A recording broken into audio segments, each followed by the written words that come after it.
انہو، یہ کنکلوژن ہے پوری صورت کی، انہو من یتقی ویصبر، جو اللہ سے تعلق رکھے اور مصیبتوں پہ صبر کرے، فإن اللہ لا یضیع اجر المحسنین، پھر اللہ تعالیٰ اس کا کوئی اجر ضائع نہیں کرتا۔ تو آج بھی یہی قاعدہ ہے، اللہ سے تعلق ٹھیک رکھو اور صبر کا دام پکڑے رکھو، اللہ تعالیٰ آپ کی کوئی نیکی اور کوئی قربانی ضائع نہیں کرے گا۔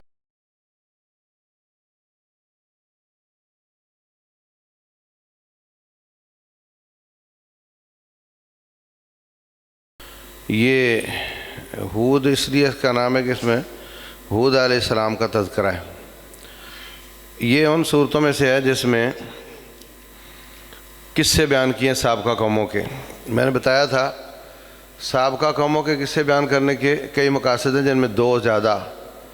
ایک یہ کہ اے نبی صلی اللہ علیہ وسلم، اگر آپ کی قوم آپ کو پریشان کر رہی ہے تو ادھر دیکھ ساری سابقہ قوموں والوں نے اپنے نبیوں کے ساتھ کیا کیا ہے، تو یہ کوئی نئی بات نہیں ہے، یہ تسلی ہے۔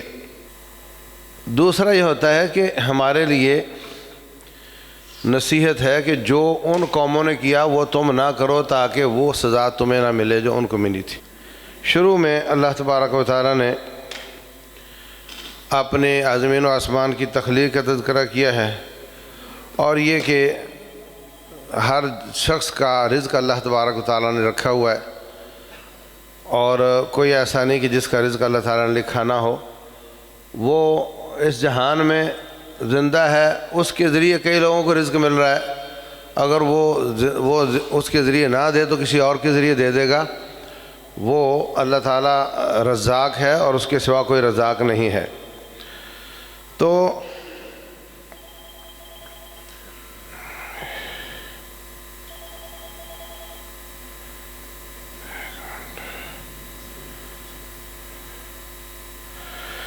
دوسری بات یہ کہ سابقہ قوم میں انہوں نے کیسے کیسے انبیاء کو جھٹلایا اور ان کو کیا کیا سزائیں ہوئیں۔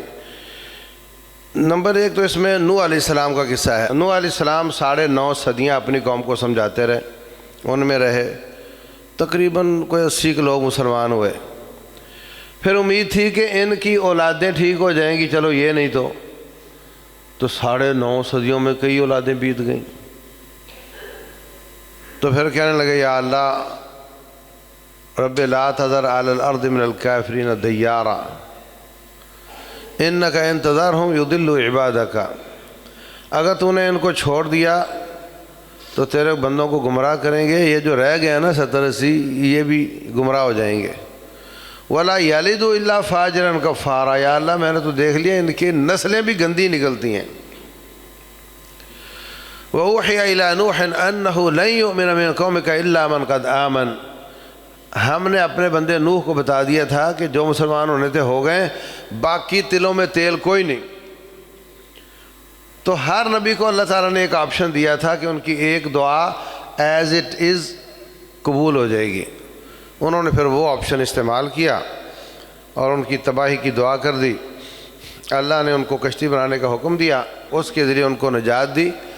ان کا اپنا بیٹا وہ نافرمان تھا، تو کہنے لگے بیٹے ارکب معنا ولا تکن مع الکافرین، کہنے لگا ابا فکر نہیں کرے میں پہاڑ پہ چڑھ جاؤں گا۔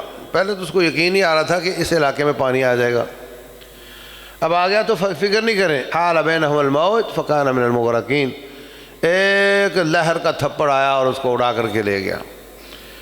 تو نوح علیہ السلام کہنے لگے یا اللہ میرا بیٹا تھا، تیرا وعدہ تھا تیرے اہل کو بچاؤں گا۔ اللہ فرماتے ہیں نوح یہ تیرا اہل نہیں تھا، اور یہ جو تو بات کر رہا ہے نا کوئی اچھی بات نہیں کر رہا، میں تمہیں نصیحت کرتا ہوں ایسی بات نہیں کرنی۔ تو جب تک سانس کی آمد و رفت ہو سمجھاؤ، اچھا سلوک کرو، محنت کرو، جب کفر پر روح نکل جائے پھر اس کی سفارش کرو گے تو رب ناراض ہو جائے گا۔ نوح علیہ السلام سے رب ناراض ہو گیا، انہوں نے توبہ کی، اور قیامت والے دن جب ساری امت، ساری قوم، سارے انسان آدم علیہ السلام کے پاس جائیں گے، وہ سوری کریں گے تو نوح علیہ السلام کے پاس آئیں گے، وہ کہیں گے میں نے بیٹے کی شفاعت کر دی تھی، اب میری ہمت نہیں کہ میں تمہاری شفاعت کر سکوں۔ اللہ ناراض ہو گیا تھا۔ تو جب تک روح نہیں نکلتی ہر خیر خائی کرو، لیکن جب روح نکل جائے کفر پر، شرک پر، پھر کوئی خیر خواہی کا حقدار نہیں ہے وہ، اس سے رب ناراض ہو جاتا ہے۔ اس کے بعد ہود علیہ السلام کا قصہ ہے۔ وَإِلَىٰ عَادٍ أَخَاهُمْ هُودًا، وہ کہتے تھے ادھر دیکھو، مَنْ أَشَدُّ مِنَّا قُوَّةً، ہم سے بڑا قوت والا کون ہو سکتا ہے؟ أَوَلَمْ يَرَوْا أَنَّ اللَّهَ الَّذِي خَلَقَهُمْ هُوَ أَشَدُّ مِنْهُمْ قُوَّةً، بیوقوفو تمہیں اتنی سمجھ نہیں آتی کہ اگر تم قوت والے ہو تو تمہیں پیدا کرنے والا کتنی قوت والا ہوگا۔ راستے میں لوٹ لیا کرتے تھے لوگوں کا مال، اللہ تبارک و تعالیٰ نے ان پر ہوا چلائی، 7 لیال و 8 ایام، 7 راتیں اور 8 دن، ہر چیز اپنی جگہ پہ کھڑی ہے مگر بندے غائب ہیں، ایسے پڑے ہوئے تھے جیسے کھجوروں کے تنے پڑے ہوئے ہیں۔ اس کے بعد صالح علیہ السلام، یہ مدینہ سے 250-300 کلومیٹر مغرب کی طرف ہے، میں نے دیکھا ہوا ہے، اسی طرح پہاڑوں میں غاریں بنی ہوئی ہیں۔ کہنے لگے جی ہم تب مانے اگر آپ پہاڑ سے اونٹنی نکال کر دکھاؤ، اللہ نے دکھا دی، پھر مہلت ختم ہو گئی۔ کہا جہاں سے کھائے جہاں سے پیے منع نہیں کرنا،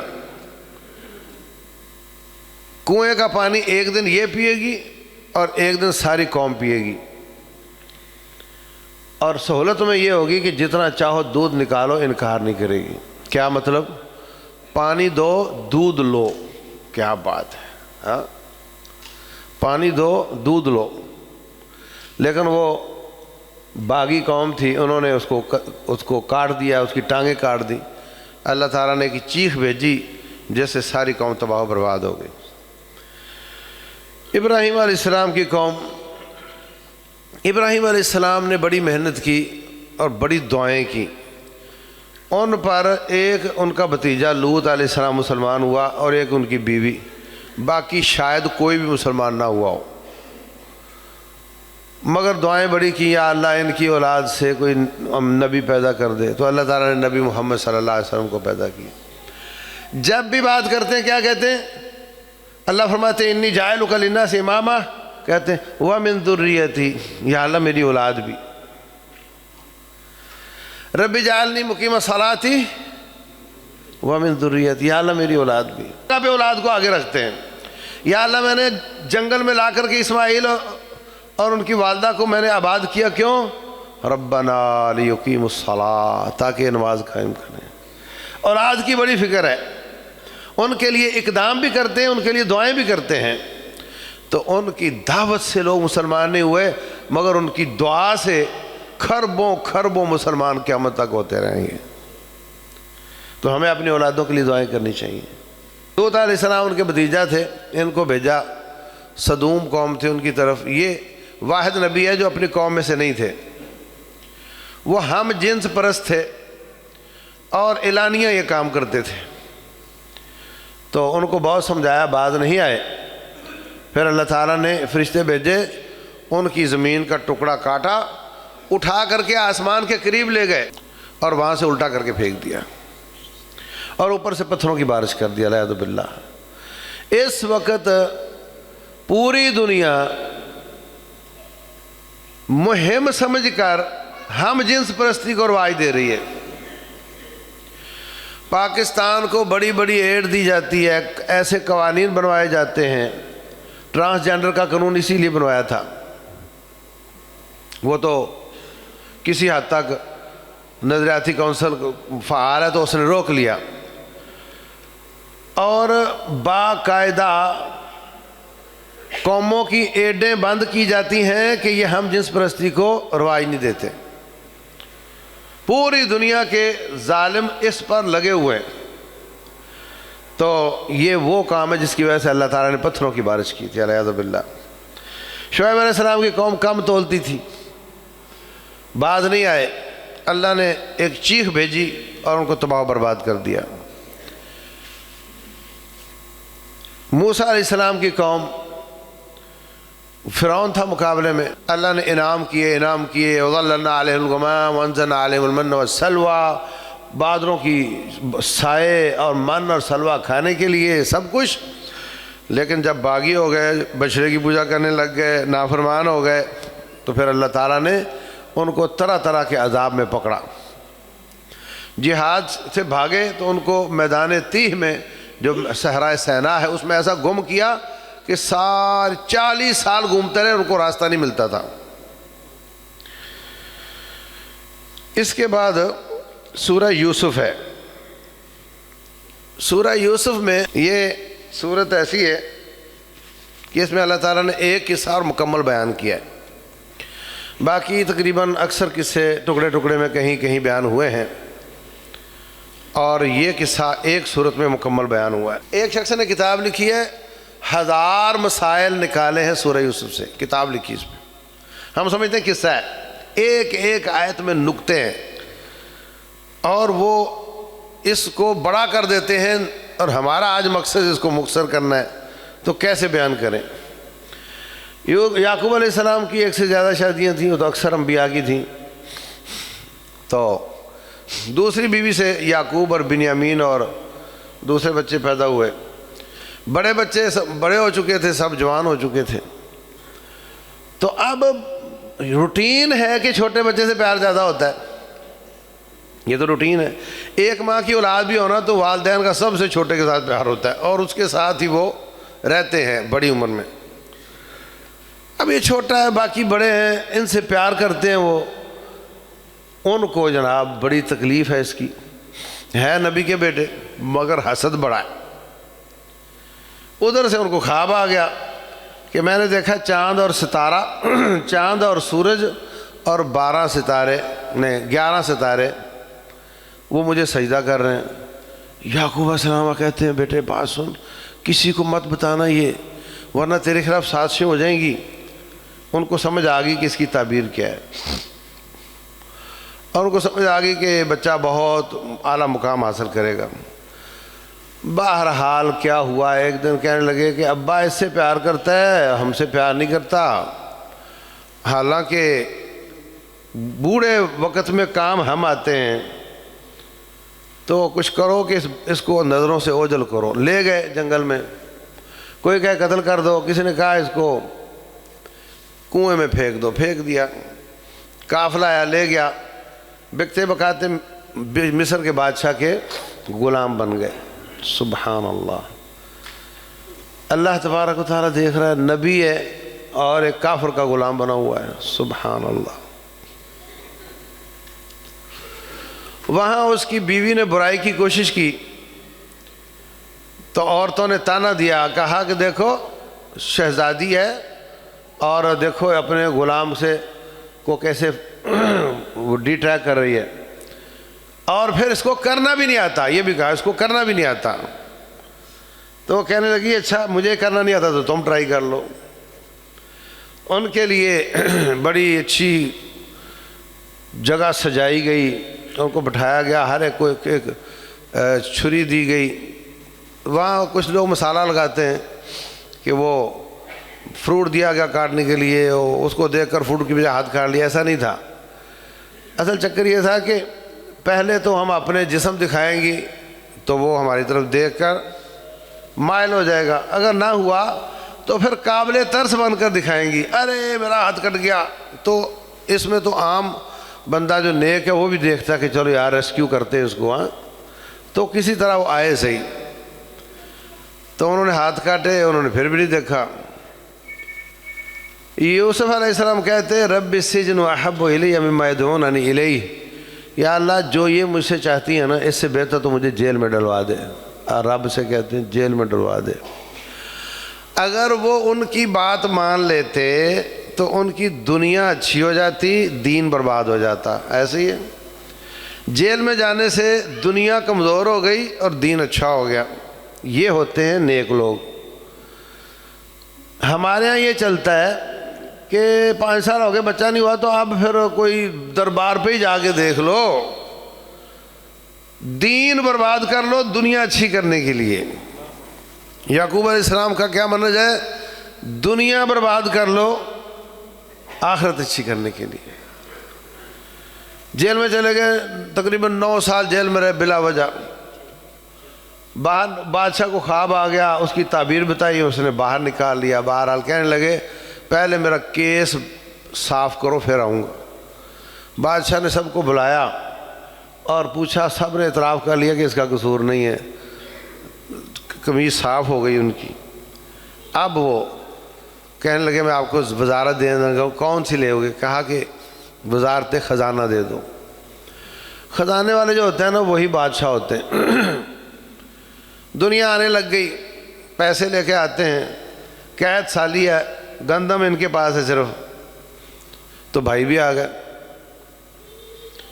ایک بار آئے، اچھا کٹورا جو رکھا تھا نا وہ صرف اس لیے ترس کھا کے رکھا تھا، ایک تو ان کے پیسے واپس کر دیے اس میں، دوسرا کو سونے چاندی کا کٹورا تھا وہ بھی دے دیا کہ چلو یہ بھی ان کا تعاون ہو جائے۔ اس بات کو اچھی طرح سمجھنا، لوگ سمجھتے ہیں کہ ان کو چور بنانے کے لیے رکھا تھا، ایسا بالکل نہیں۔ وہ رکھا تھا انہوں نے ان کے تعاون کے لیے۔ ہوا یہ کہ ری چیکنگ میں وہ آ گیا،